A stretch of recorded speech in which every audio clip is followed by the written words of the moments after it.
Good evening, good afternoon, good morning, wherever you are, because of different time zones.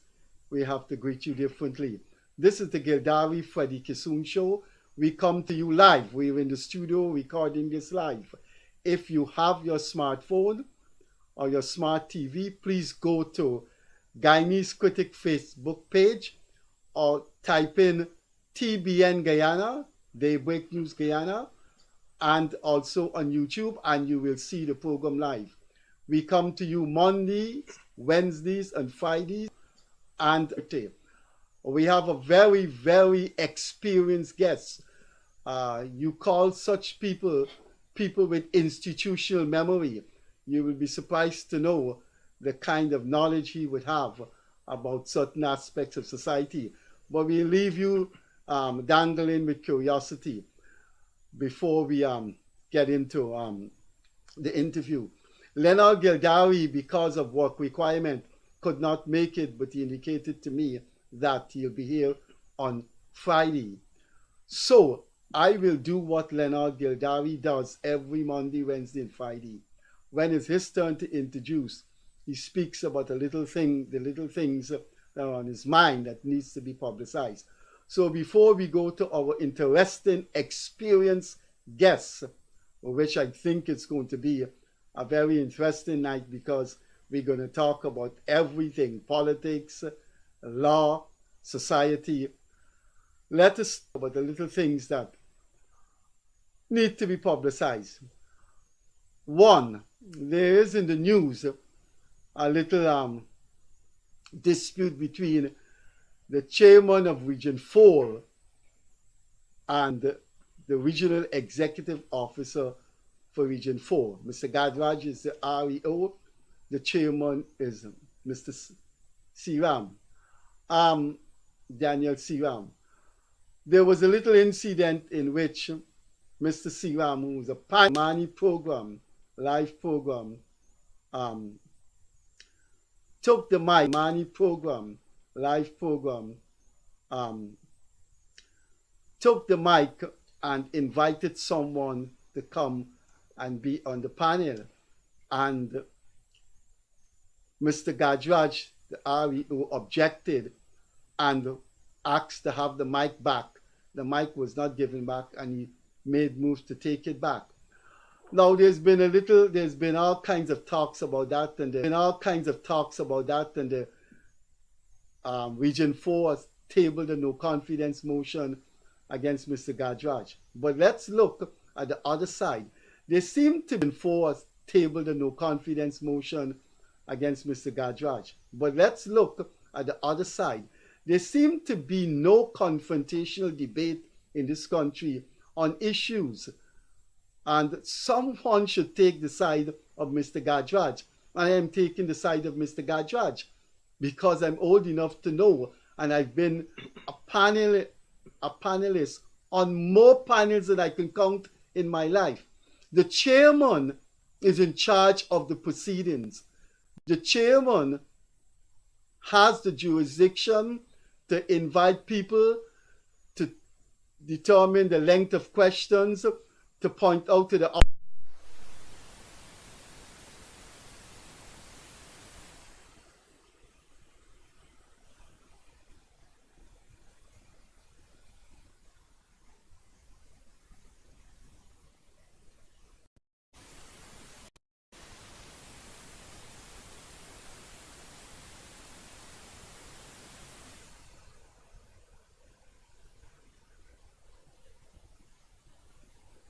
approval.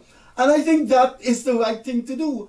You have to get the chairman's approval, and the chairman can say no later, or no, I think that is out of protocol. But a panelist has to ask the chairman because the chairman is in charge of proceedings. Mr. Gadraj should have taken the mic away from him and asked security to escort him out of the building. Now we have Region 4 tabling a no confidence motion. These kinds of things need debate. Secondly, there are all kinds of NGOs in this country. When I was a freshmen at UG. There were all kinds of active UG 1974. Mr. Mike McCormack founded the Guyana Human Rights Association. And from 74 onwards, he has been the head of that body, about 47 years now. Anyone with any knowledge of this country, the past 10 years, would know that Mr. McCormack's group, the Guyana Human Rights Association, is dormant.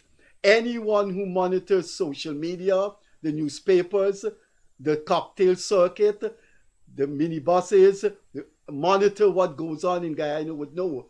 There's no human rights productivity from the Guyana Human Rights Association. It's a one-man show.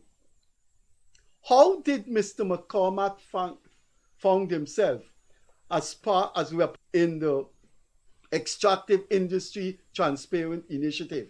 The government has claimed that Mr. McCormack is one of the persons responsible for Guyana being suspended from that transparency body that looks into extractive industries around the world.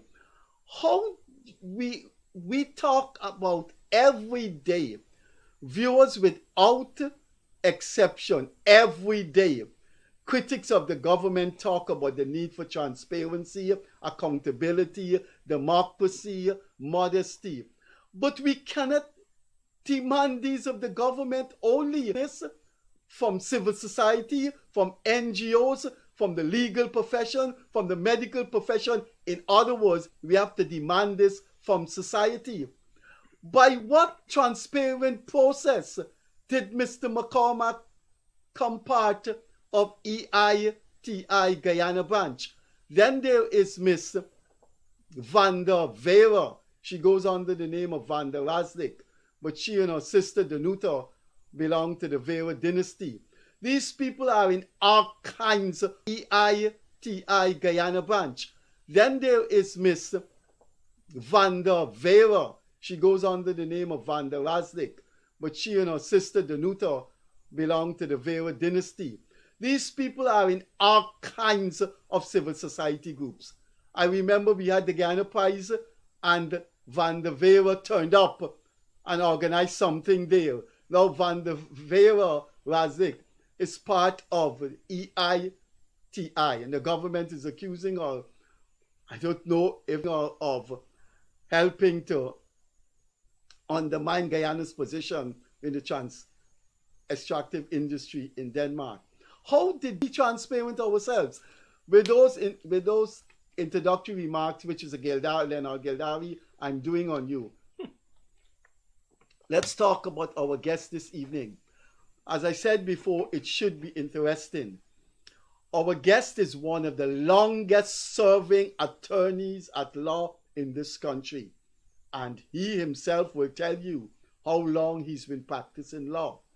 He's also one of Guyana's leading experts on sports because he has been one of the longest serving sports administrator in this country. Ladies and gentlemen, fellow Guyanese and non-Guyanese, wherever you are, welcome to the Gildarie Freddie Kissoon show. And our guest this evening is a famous name. If you've been around as long as he has, you have to be a famous name.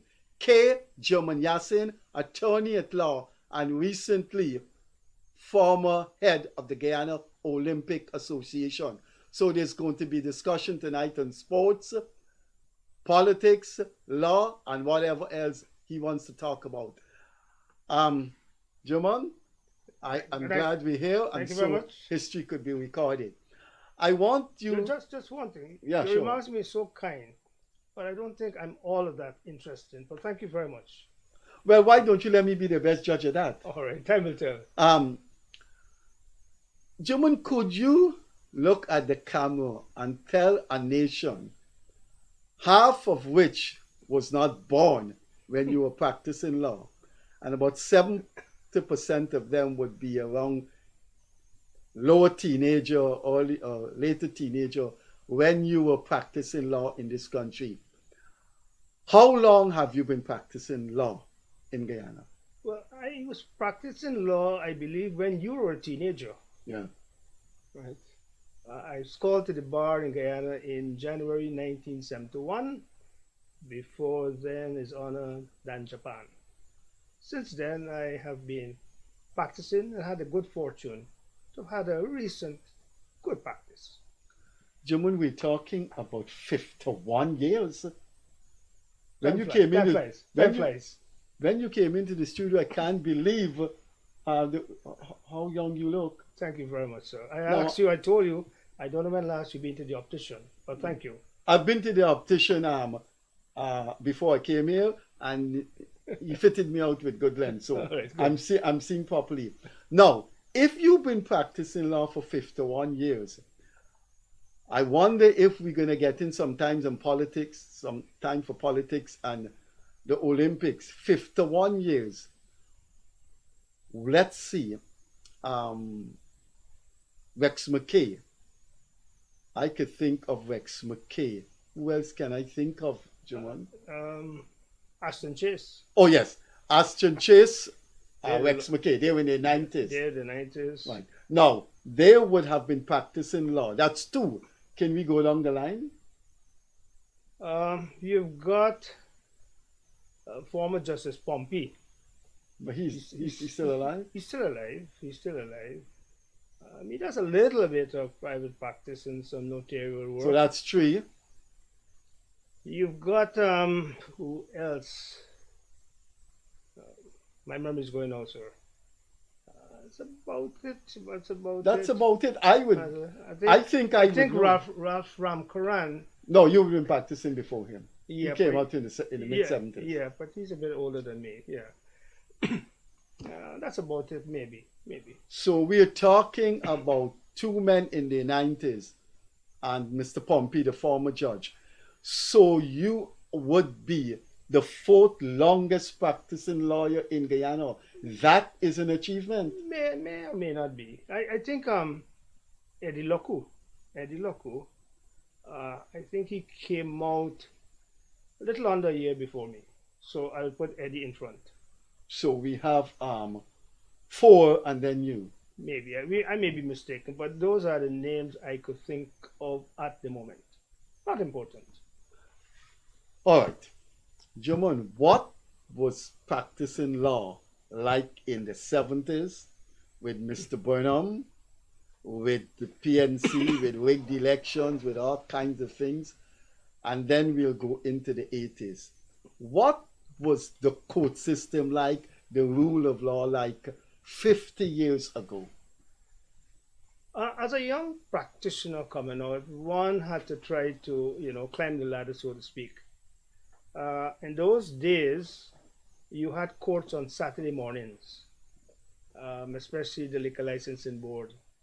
But during the period of Mr. Burnham, Saturday was taken off the calendar as a court day. I can't say the politics affected me, but I know during that period of time I got involved to some extent as a lawyer when there was that organization which you had belonged to, the Movement Against Oppression. Mao, yeah. I became Former involved. Tiger Bay. I became involved, and I was involved in an inquest of someone who was shot by the police. The name of that person, I can't remember now.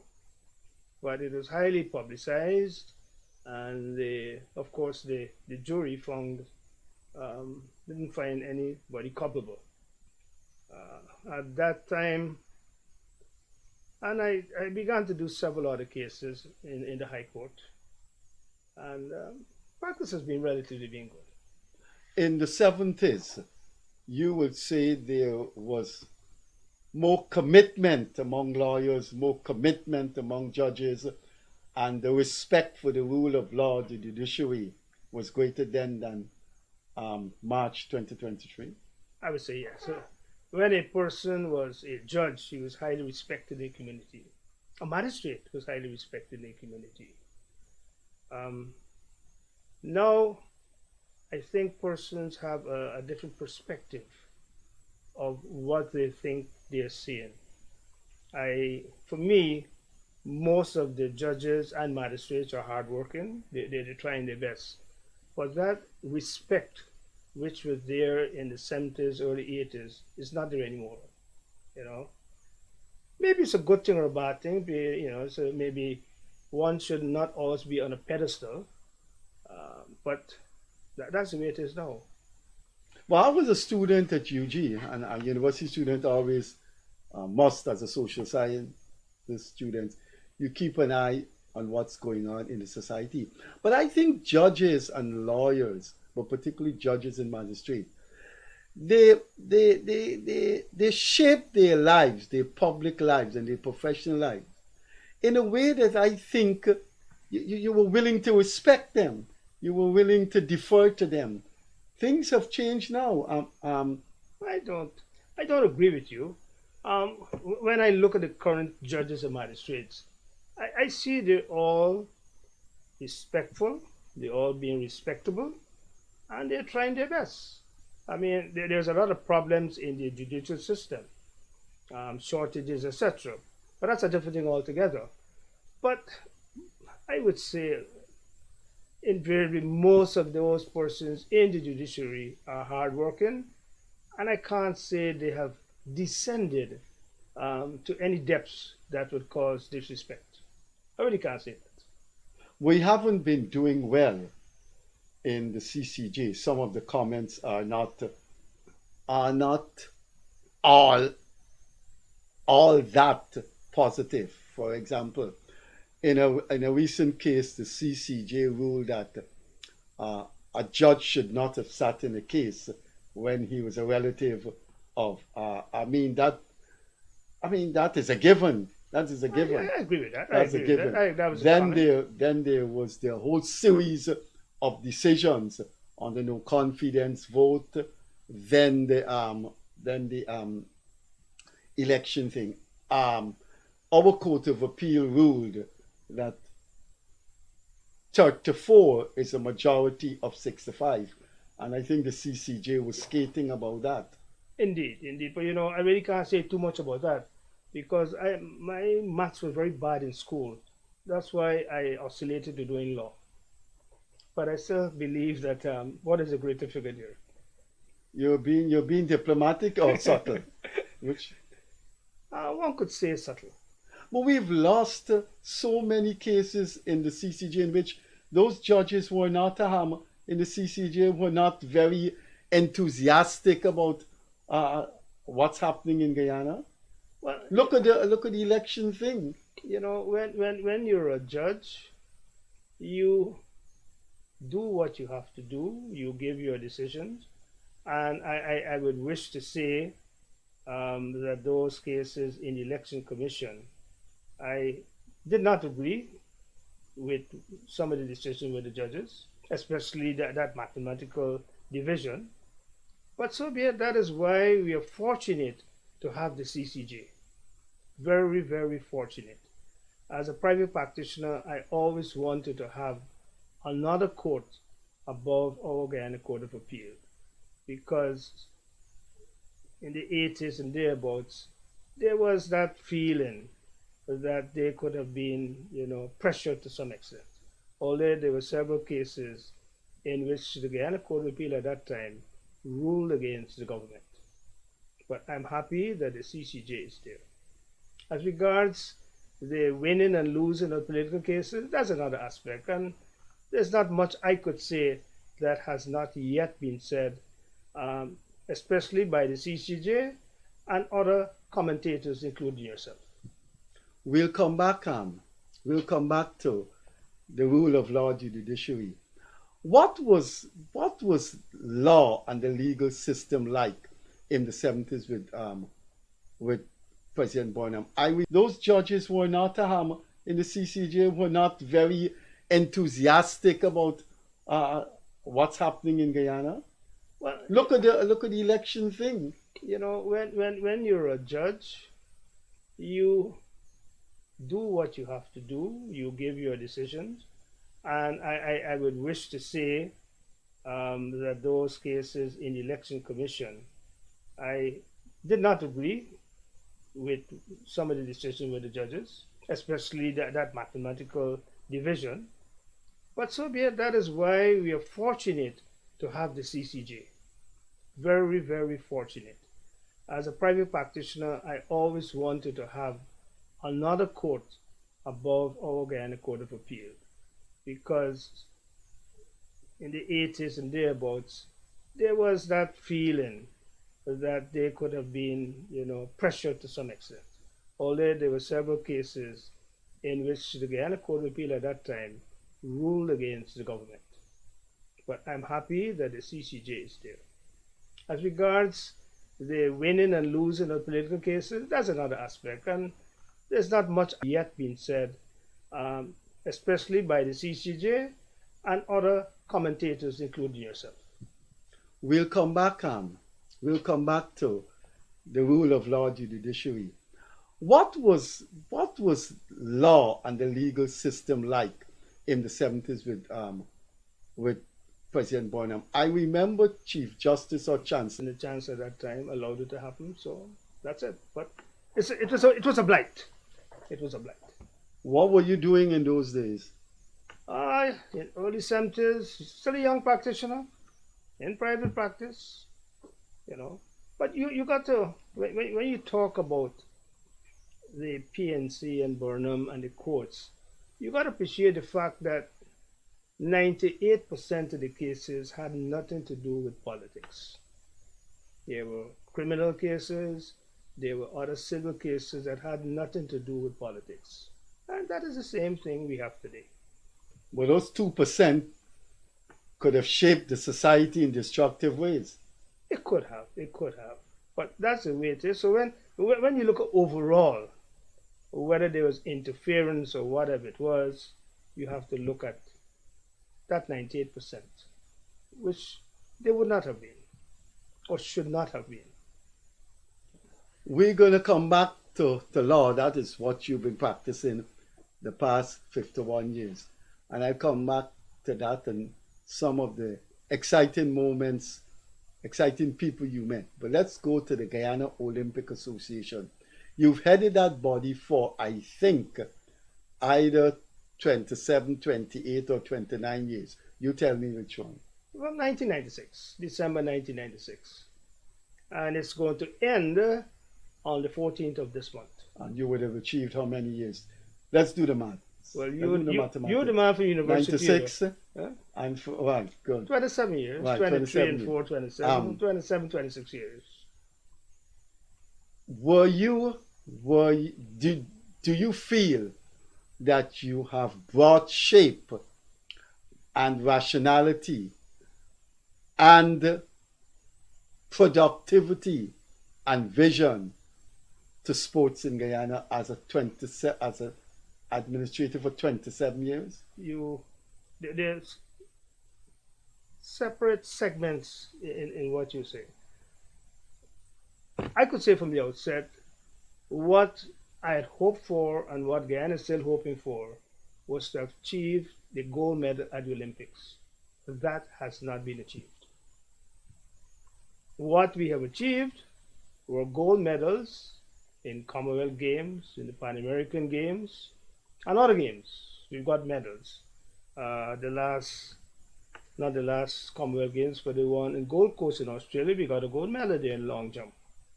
But let's start from there. That has been a disappointment. And we could come back and talk about that. But I believe in the years that I've been president, I've been able to bring the Olympic Association to a great deal of respect, not only in Guyana, but I think in other countries. We are respected in the Commonwealth Games Federation, the Pan American Sports Federation, and all the other organizations in which Guyana participate. I have been fortunate to have served on the executive of some of those organizations. When you look, and let's go to the crunch of the matter, because that is a criticism, that here, you've been there for so long, you've not gotten any gold medals. At the end of the day, the Guyana Olympic Association is the organization like the circle. The members of the GOA are respective associations, boxing, lawn tennis, table tennis, whatever it was. And each association, they are independent. I can't go, and the GO cannot go to the boxing and tell them, look, we want you to select A, B, and C. We want you to have this man as a coach. We can't do that. Similarly, we can't go to other associations. But what we could do, we could offer suggestions. And if we feel that the association doesn't adhere to the suggestions, we could perhaps say, look, we are not selecting A or B, or perhaps not funding them. But the point I wish to make, each association is responsible for the coaching and the training. Now, boxing, athletics, they could come to the GOA and say, here, we want to have a course on A or B, and we could facilitate that. We have done over the years a lot of courses, but it is at the end of the day for the respective association, the coaches, and also the athletes themselves. You know, just before you go to the Commonwealth Games, the coaches will come and say, Chief, this man going win. We got a goal here. So that doesn't happen. So that is my great disappointment. I've been able, together with the cooperation of the executive members, to have started nice building in which we have headquarters. It's not yet completed. Associations have their meetings there, and that's about it. That's about it. We have facilitated a lot of athletes, A, B, and C. We want you to have this man as a coach. We can't do that. Similarly, we can't go to other associations.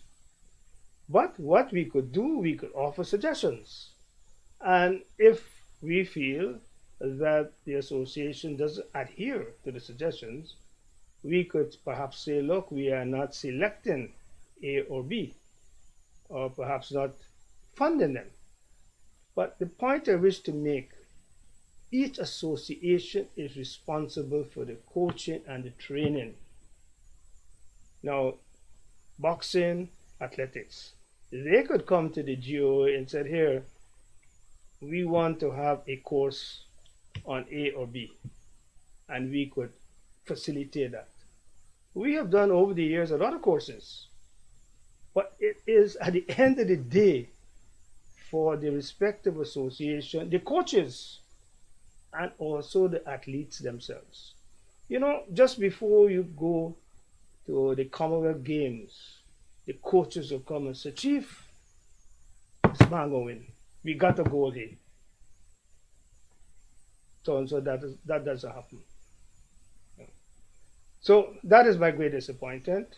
I've been able, together with the cooperation of the executive members, to have started nice building in which we have headquarters. It's not yet completed. Associations have their meetings there, and that's about it. That's about it. We have facilitated a lot of athletes, assisting them in stipends to cover their expenses. You know, up to now, the GOA doesn't get any money from the government. Doesn't get any money from the government. I think things will change now with the Guyana now becoming rich. At one time, meetings had to be in somebody's office, but now that has changed. And I've always been saying that Guyana is at a great disadvantage of athletes. Why? Our athletes, those in Guyana, they're not full-time. They have to go in the morning, 6 o'clock or 5 o'clock, to the national park or the gym, train finish by 7:30, shower, eat something, go to work. Work full time, then in the afternoon now, go and train. Where and how are they going to blossom into world class? I have been campaigning for donkey years that we need our athletes to be full time. And not only the athletes, we need our coaches to be full time. Because it's the same situation with the coaches. And sometimes even worse so. Because the coaches, what type of jobs do they have? Not any highfalutin job. But in the afternoon, when they finish coaching, the athlete will come and say, Coach man, I need a bus fare. Coach man, give me a little break. And the coaches, if they have, will try to assist. The point I'm making is the coaches and athletes up to now are not full-time. The government, not this government before, well, PPP government before, and then when the PNC government was there, now this government, they have been speaking for over 15 years about a sports policy. And what does a sports policy of a country give to you? It gives to you the criteria for an elite athlete. What can an athlete hope to get if he trains and climbs up the ladder and becomes an elite athlete? I would really hope that our elite athletes would be able to train full-time so that they could rest and they could really concentrate on what they're doing. Now, a lot of our young athletes, 15, 16, they do well at Carifta Games. They do well in Guyana. So they get a scholarship. And they go to one of the colleges in the USA. At the moment, we have several of them. And over the years, we've had several of them. And there's always that hope that one of them will be that gold medalist. Unfortunately, that has not materialized. Other countries have had that, and their athletes came on top. But the point I make with our young athletes in college, they have a fixed amount in which they could subsist on. A lot of them need help. They need help for insurance. They need help to go and get massage. All of those things are not covered. Most of them are not covered. And what do? They are struggling. Now, when you're in the college system in the USA, as you may know and the viewers may know, there is a competition between the colleges. And once you have an athletic scholarship, you have to represent your college. So our athletes now have to represent the college. They represent the college. And they represent the college all of the year, coming up to about April, May. Now, Olympics and those international games around July, August. And many, many times, a lot of these athletes, when they go to these games, they come there injured. They come with some problem, some muscle. So they are not 100% because over the years, they had to be running for the college. If not, they will lose their scholarship. And that is the problem. Assuming the athletes get everything, is that enough? It is not. Because the infrastructure is not there. I'm not speaking about the track and field. I'm speaking about having nutritionists, masseurs, psychologists, sports medicine doctors. We don't have that. You go and look abroad in the States, Cuba, and those countries, and you check and see they have all of those things. So we don't have that, sir. And that is a disadvantage. We don't have the scientific background of you've got analysts looking at an athlete, videotaping him, and checking to see how is he running, his footstep, whatever it is. In all the sports, we don't have that. You check and see abroad to those developed countries that they have it. So what are we to do? So I'm hoping that with a young president, President Ali, who loves sports, with the Minister of Sports, who is a good cricketer, basketball, and who seems to have got the confidence of the cabinet because a lot of money is coming in sports now. But that money coming in sports is for infrastructure. You have to see also we need money going to the athletes and coaches themselves. And our coaches, we have dedicated coaches, but they need to further their education. They need to be able to go on courses.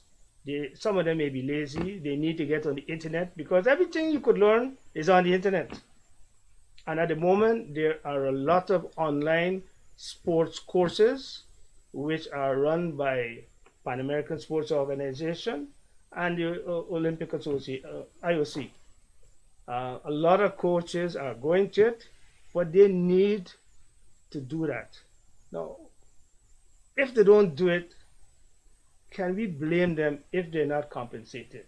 If a person was a full-time coach, or even a three-quarter coach, then you could say, here, Mr. Coach, you have to do this. If not, you're not going to be paid this salary. So those are some of the problems, sir. We started with law. We end up with sports. We're going to go back to sports and law, but from law, sports to politics. How did you find yourself in such an insidious moment of picketing the Gildarie police station over an issue that people wanted to manipulate?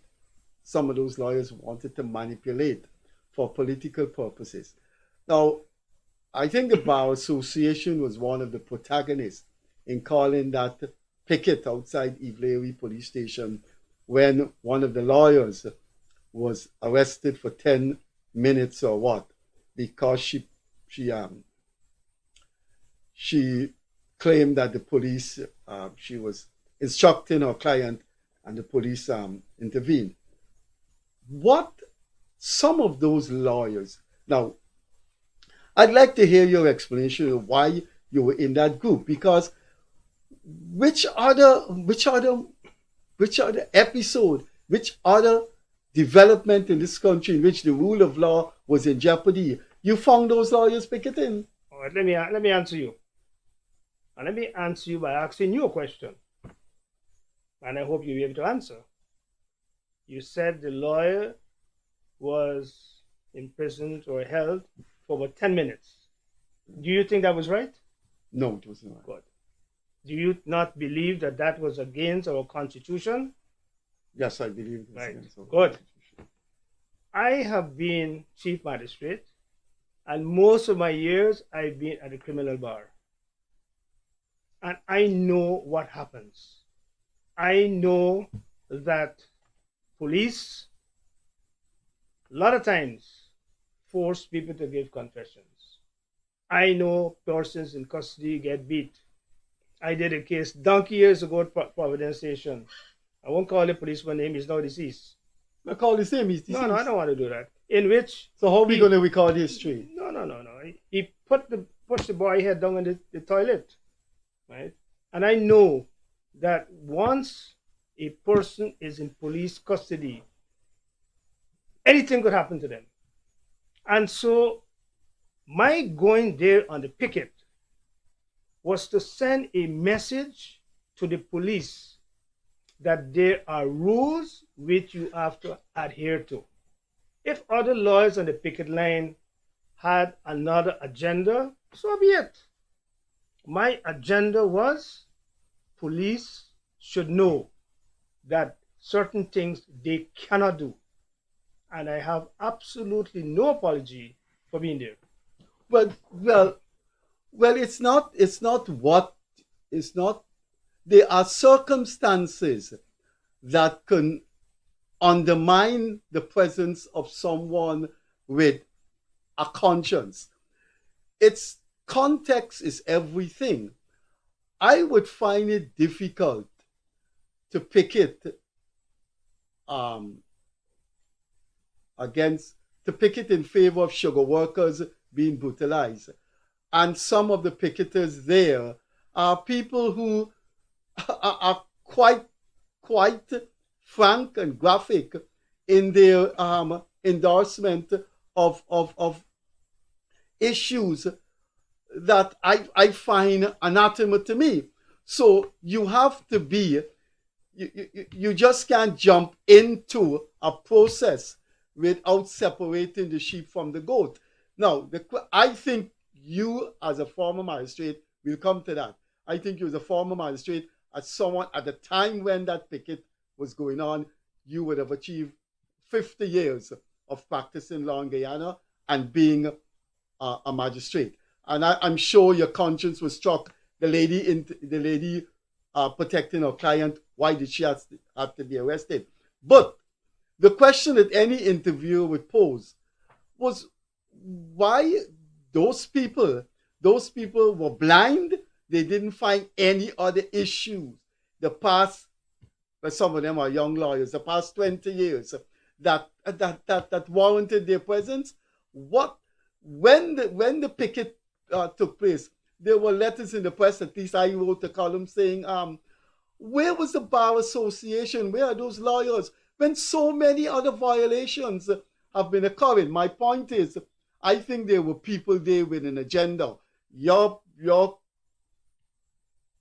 emanation tonight here is that I believe the rule of law was insulted by what the police did, and I went there to protect the rule of law. My question is, what does one have to choose which company one is in? Why are you going to choose if something is wrong? You yourself admitted to me early on that what happened to the young lady was wrong. You admitted it was a breach of the Constitution. But I wouldn't go and pick it with some of those who don't have no respect for the rule of law. Let us agree to disagree and move on. Okay. But do you think some of the people on that picket line had a political and race agenda?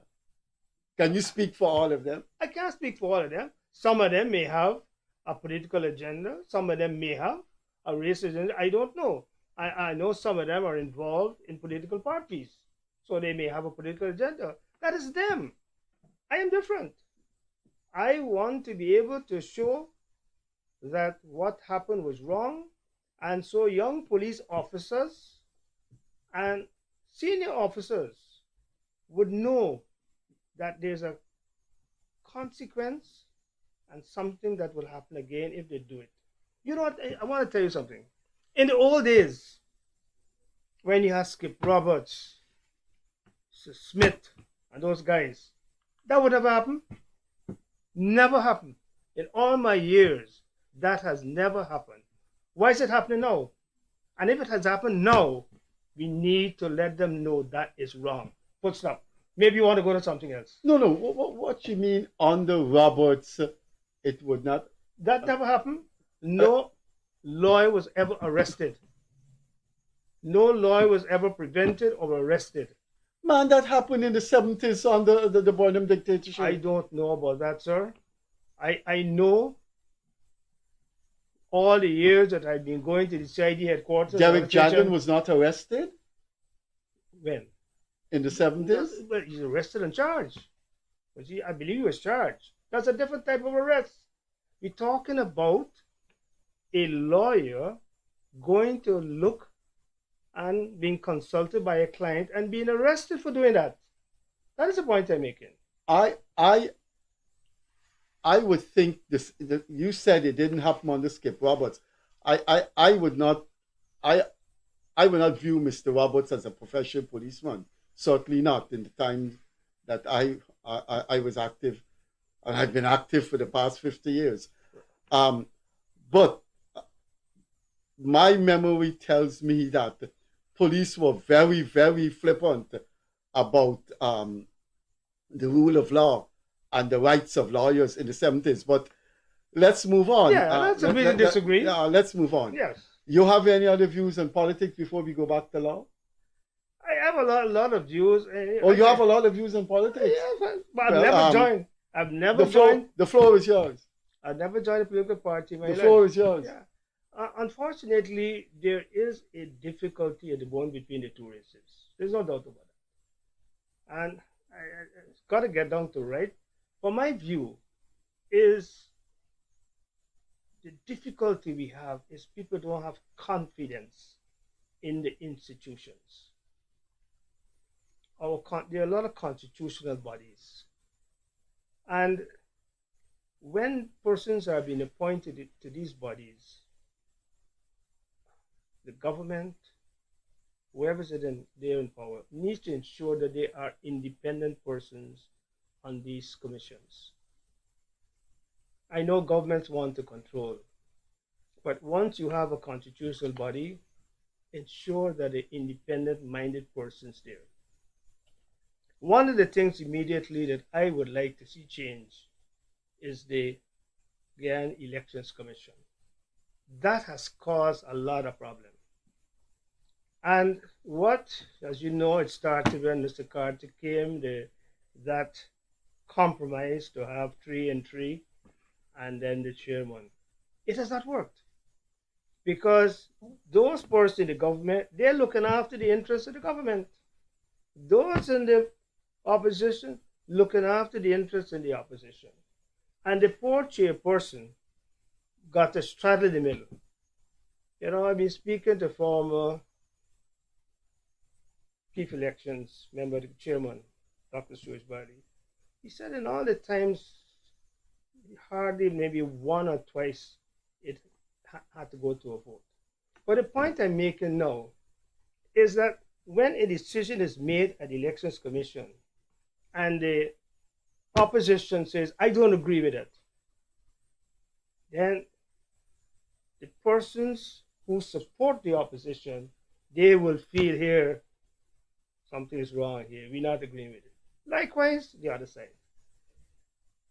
The point is, can we get independent-minded persons as chairperson and members of the commission? And when you look around, I ask myself sometimes, find 5 persons in whom Black and Indians can have confidence in and believe that whatever decision they make is just. I feel that this commission at the moment is not serving its purpose.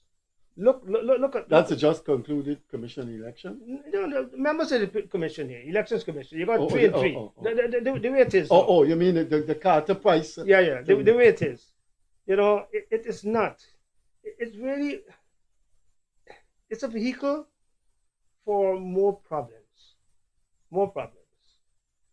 When elections is finished, one side say here, I've been cheated, or we won, the persons, the people who support them agree to that. And the reason for that is because that elections commission is not united, not together. If we had people of independence who the Blacks and the Indians and everybody have confidence in, I believe in my heart it will be different. But we have to search for it. We have to look for it. And if you have elections now, let's say we have elections next 3 years, and at the end of the elections commission all united and say everything went well, I'm certain Guyanese will accept it. And you wouldn't have that as what we have now. So for me, that is one thing that needs to be changed. Another thing, as I said early on, those constitutional bodies need to have independent-minded persons. Maybe if you look at all the persons who are in those respective commissions. Name some of the constitutional bodies. What you talking about? Well, you got Public Service Commission, Judicial Service Commission, Yeah, Race, Police Service Commission, all the several. I Ethnic think, Relations yeah, Commission. you got plenty of them. Got plenty of them. You need to get And persons. you don't think some of these people have been properly appointed? I would need. I'd be happy to see much other persons involved there, who confidence they would radiate more confidence. But you don't think that is a subtle, you don't think what has been going on here? I always believe, and someone like you, with your vast experience, would know this at a commonsensical level. If you do not confront a false narrative, that false narrative becomes a real narrative. There are people that are appointed by this government, and they are very influential forces in society, like some civil society organizations. If what is going on here is binary madness, if you're not pro-government, then if you're not anti-government, then you're automatically seen as pro-government. Is it not possible that the government has appointed people that have been deemed to be government supporters simply because those people are not anti-government? I am seeing unfolding in this society, and I've been a victim of that for the past 2.5 years. People want me, people who know me the past 25, 30, 35 years, and my kind of activism, resent me not being anti-government. They want an anti-government Freddie Kissoon. I don't see a fertile field in Guyana with Dr. Irfan Ali to fertilize my anti-governmentalism. I think all government make mistakes. I didn't support the budget public assistance from 14 to 16,000. I disagree with that. I think only senior citizen pension should be increased. But I don't see this government as being authoritarian. Far from it. I'm not saying that, you know. I'm not saying that. But what I think it could creep up on us, and one has to be careful. And I see this with many civil society groups, and I'd like to name them. Article 13, Guyana Human Rights Association, those women rights groups, Red Thread and them.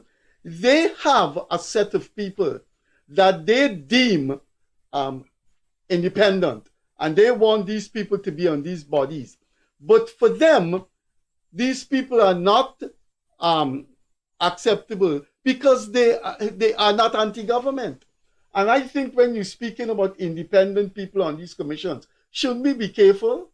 You know, there are a vast amount of people in Guyana who are neither for or against the government. A lot of independent-minded persons are in Guyana who would like to make a contribution. You know, a lot of, and I hope the younger generation that's coming up now, you know, they may be different. They may be different. But you know, when come back to something different now, when they look and see what is happening in Parliament, horrible example. The behavior in Parliament, both sides, horrible. Not a good example. You know, I mean, I listen when I'm in England at times. I listen to debates because it's on television in the English Parliament. They hit, but they hit very diplomatically, in good language. You know, as a former university man, I'm certain you would appreciate that. That you could insult somebody. Oh, I don't agree what's going on Right. in Guyana Parliament. No, I don't agree. That's a bad example. Horrible example. You know. But that's the way it is. But could we have your thoughts on the government's performance the past year, the past 2 years? And what is your take on President Irfan Ali? He seemed to be going in a direction that looks good, looks attractive, and may catapult him in the company of the Burnham Jagan Rodney type, Critchlow type. It looks like he's building a good legacy. You're free to disagree, and no. I think generally he has been doing well. He is a good mixer. He goes all about. As a politician, he cooks, he plays dominoes, he plays cricket. Um, he's been very fortunate that Guyana now has a lot of money in which his government can expend. But all in all, I would say he's doing a relatively good job. And maybe it's easy for him because the opposition, for me, needs to really be an opposition, you know. But as you said, I don't have any problems with what he's been doing. A lot of money is being spent in sports. A lot of money is being spent in the infrastructure. I see a lot of money is now going to the Amerindian communities. Of course, a lot of votes are there, and they have to look at that also.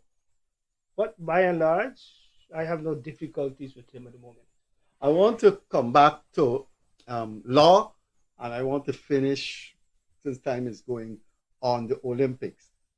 Um, Whenever lawyers come here, we did ask the AG that. We could not miss that because this will go down in history. As perhaps the fifth longest serving person involved in the courts, in law, you were a magistrate. Could you name Guyana's most brilliant legal minds that you have encountered? It's a Giro Phillips, for me. I was his junior for some time when I was doing a lot of criminal work. Of course, Jeff was doing a lot of criminal work. I learned a lot from Jeff. He would do one case before Justice Vera, and then simultaneously be doing another case before Justice Akbar Khan. And his cross-examination, regardless when he comes and goes, excellent. What I learned from him, he said, Junior, once you do your work to the best of you can, that's it. Whether the person is found guilty or not, that's it. As a young lawyer coming back, you do a case and your client is found guilty, you feel. But with Jeff said, here, forget about that. You move from one case to the other, and I've always tried to do that. Once you do it to the best of your ability, there's nothing more you could do. And sometimes lawyers, you don't win every case. But when you lose a case and your client comes to you and said, sir or chief, thank you, we know you tried your best. That is good. So you would say he's the best legal mind we've produced? Jeff. I would say Jeff. The one with the memory is Fred Wills. They would rate him high. Yeah. I did cases with him also. He was defending one, I'm defending another. Do not sing. You put him above Wills, or you say Wills and B.O. Adams, Lionel Loku? Well, Lionel Loku is a different story. Dudnot was excellent. As you know, you all may or may not know, myself and Dudnot, we were partners for a couple of years. And Dudnot cross-examination was always good. Sometimes he took risks, but his risks would most times pay off. Dudnot was an excellent criminal lawyer. So Lionel Loku, that's a class by himself. But when he says he won the most murder cases, I always tend to disagree with him that he would counter manslaughter. Person charged with murder be found guilty of manslaughter, he would call that a victory. So that the Guinness Book of Records then need correcting. No, technically he won the murder case, but the person was convicted for manslaughter or pleaded guilty for manslaughter. Let's call present judges, past judges. You've got 50 years. By the way, before I get to my question, are we seeing any signs of retirement after 51 years? There's no need to. I'm healthy. I don't have any problems. Life has been good. The law has been good to me. Okay. Judges. Now let's get into the ones that are present. Yeah. The ones that have gone by. Akbar Khan, Vera. Akbar Khan, you call him the angry god. You think he excelled? No. He was a good guy, but people are afraid to go before him. because Okay. he was rough in the The bench. operator just signaled to us. Yeah. Quickly before we go, do you think you were pushed out of the chairmanship of the Olympic? Do you think there was a conspiracy to push you out?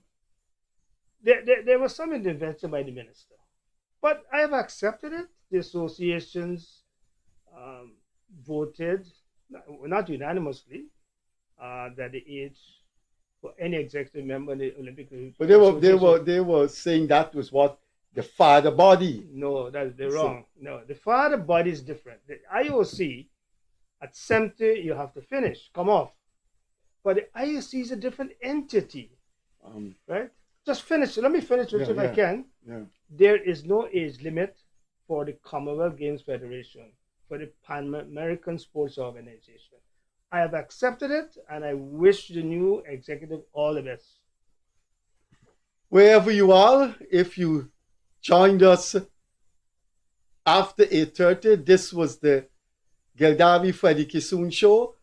Leonard Gildarie was unable to make it this evening, but we had full hour of enlightened positions and the perceptions and beliefs of the fifth longest serving legal mind in Guyana, Juman-Yassin, former chief magistrate and about to demit office as chairman of the Guyana Olympic Association, which he has served for 27 years.